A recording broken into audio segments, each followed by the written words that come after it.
Machiegni wechegi mag ang'ich welo nyinga jailieta jaloko marwa en Belinda Adhiambo. Pani wechegi bende iyudo kokalo e mbui marwa mano mar Facebook kanyakla kod YouTube Ramogi TV. Abende inyalo luwo e Facebook page mara mano Kanyero Jael Lieta. Ote magi bende okwaweyo oko ichwalo gi kokalo e lai marwa ma ote machuok ma en 26000.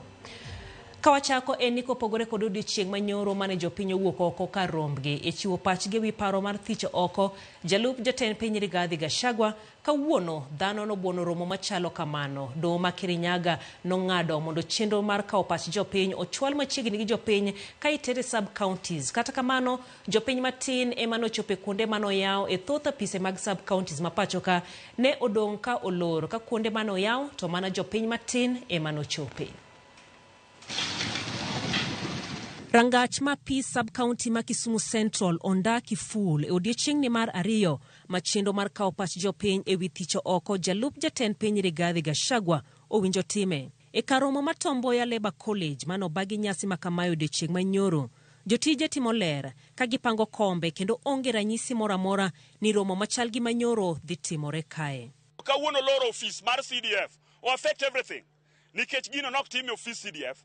Kawuono loro Tom Mboya otimore nikech ang'o? Leaders ma omonego bene pass information nikech not everybody mantiere gi that know how mondo ng'e ni court no medo thuolo. Joma mantie piny kae vijande wa man piny kae gieki mamanyo gima dang' gicham everyday makaka gikonyre onge nikech tich onge. Information ne giyudo nadi koko land e radio wa. Jod bona ma Westlands Team Wanyonyi notelo ne jodak ma Westlands e romo makawuono ka jopiny noyudo thuolo mar jaso tese wi paro mar thicho oko jalup jatend piny Rigathi Gachagua. Jodak ma Embakasi North e kaunti ma Nairobi bende noyudo thuolo mar golo pachgi e wi parono ka gijazo tese mag paro manochwalnegi. Gini asesa maber kendo and ready mar chwoyo otik kama an ema dwaro. E kaunti ma Kericho chenro makamano kata kamano notimore ka obila oketo arita ne ji matin manochopo e chenro makamae. E apis CDF ma West Mugirango e kaunti ma Nyamira apis ne orindi kendo ne onge ranyisi moramora ni romo dhi bedo kanyo.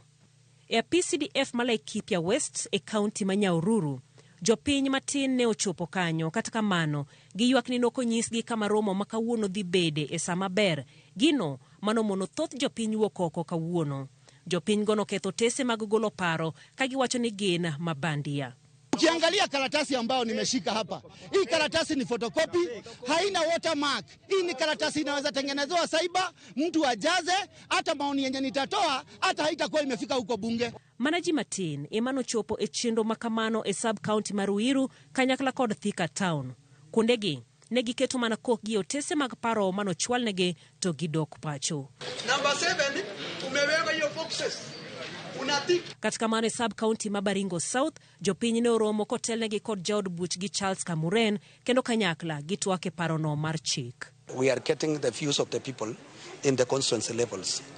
But there is still Sunday, we shall still get some more views. There is still Monday, Kenyans are still talking. And also Tuesday, we shall now sum up. After getting and meeting with colleagues from across the country, the 349 members of the National Assembly, and then we shall now engage the documentation that people were feeling. Kabende